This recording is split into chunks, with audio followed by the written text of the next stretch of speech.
Bonjour, bienvenue chez Reptiline. Aujourd'hui, je voulais vous présenter une espèce de couleuvre asiatique que je trouve très intéressante. Donc c'est Orthriophis teinurus ridleyi. Donc pareil, toujours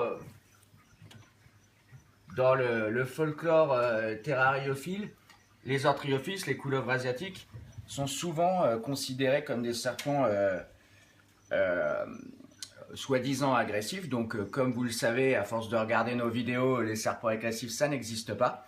Il n'y a que des serpents qui ont peur. Et donc là, par exemple, on voit un spécimen donc adulte de cette couleuvre qui est originaire de Malaisie et de Thaïlande. Alors, vous voyez, elle a une coloration très très particulière. Elle est très claire, avec un grand stripe comme ça sur la queue. Donc, une queue très très longue, parce que c'est un serpent qui est j'avais envie de dire arboricole, mais là on va dire plutôt cavernicole, parce que la particularité de cette espèce c'est qu'elle vit dans des cavernes, donc elle est très habile pour grimper sur les pans rocheux. Dans la nature, elle se nourrit plutôt de chauves-souris. En captivité, elle prend très bien les rongeurs. Donc vous voyez, c'est un serpent vraiment très agile, longiligne.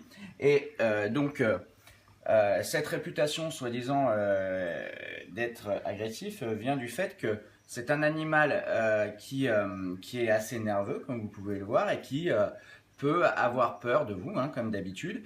Et quand cet animal se sent acculé, parfois, il peut lui arriver de se gonfler et d'essayer. Vous voyez, si je fais des gestes devant elle pour l'affoler, bon là ça va, elle est plutôt.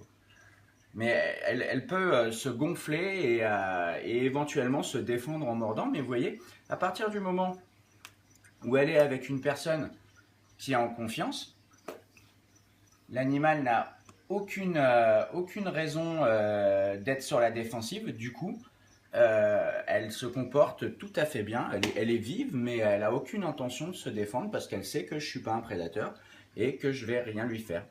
Donc, vous voyez, on peut arriver même avec des espèces soi-disant craintives et nerveuses à avoir d'excellents résultats.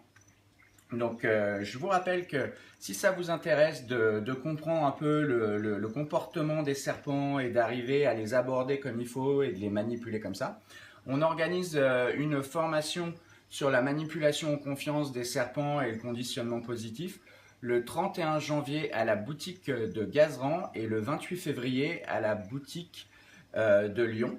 Donc, si ça vous intéresse, n'hésitez pas à nous contacter. Sur la boutique de Gazeran, il ne reste plus beaucoup de place. Donc voilà, c'était une présentation de Orthriophis teinura ridleyi. Donc très très beau serpent, très très belle grande couleuvre asiatique. Voilà, j'espère que ça vous aura plu et tous ceux qui avaient envie de prendre des Orthriophis et qui étaient un peu découragés par certains préjugés, voilà, bah, allez-y, hein, n'hésitez pas, vous pouvez avoir des serpents vraiment géniaux qui sont super actifs comme ça. Voilà, je vous dis à bientôt. Au revoir.